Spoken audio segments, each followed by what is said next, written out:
Өте дәмді ночная красавица салатын дайындаймыз. Яғни қазақша түнгі сұлу деп аталады. Видеоны соңына дейін қарап, каналыма тіркеліп қоңыраушаны басып қойыңыздар. Келесі видеода жаңа салаттардың рецебін бөлісетін боламын. Піскен қызылшаны үккіштен өткіземіз. Шампиньон саңырауқұлағын турап болған саңырауқұлағымызды қызып тұрған табамызға сұйық май қосып, саңырауқұлақ сарғайғанша қуырамыз. Сұйық майдың орнына топленое масло қолдансаңыздар болады. Оған тұз, қара бұрыш қосып, жақсылап араластырамыз.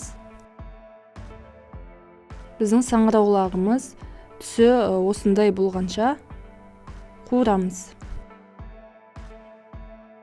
Саңырауқұлағымызды майы жоқ етіп, басқа ыдысымызға саламыз және суытамыз.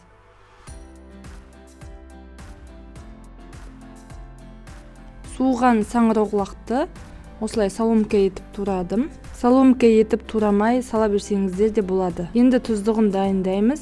25% қаймақ немесе үй қаймағына ұсақталған сарымсақ, тұз, бұрыш қосып араластырамыз. Қаймақтың орнына майонез қолдансаңыздар болады. Араластырып болғасын салатымызға қосамыз. Тұздықты салып, жақсылап араластырамыз.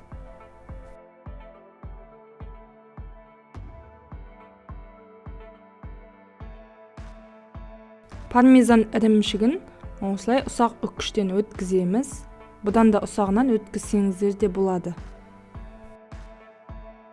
Салатты тәрелкеге салмас бұрын осылай салат жапырағын қойып аламыз. Салат жапырағын тек бір жақ шетіне жанына қойсаңыздар да болады, өз қалауларыңыз.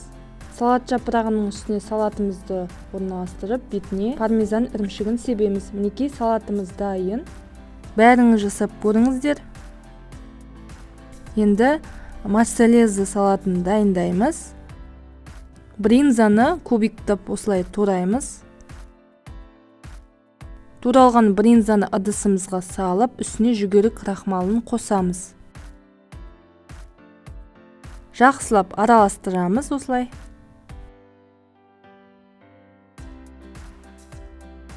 Қызып тұрған сұйық майға немесе топленое маслоға осылай бринзаларымызды салып, барлық жағы қызарғанша ауната отырып қуырып аламыз.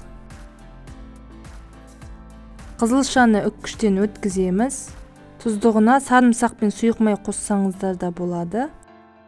Мен бальзамический уксусқа тұз, қант қосып араластырып салатқа қостым.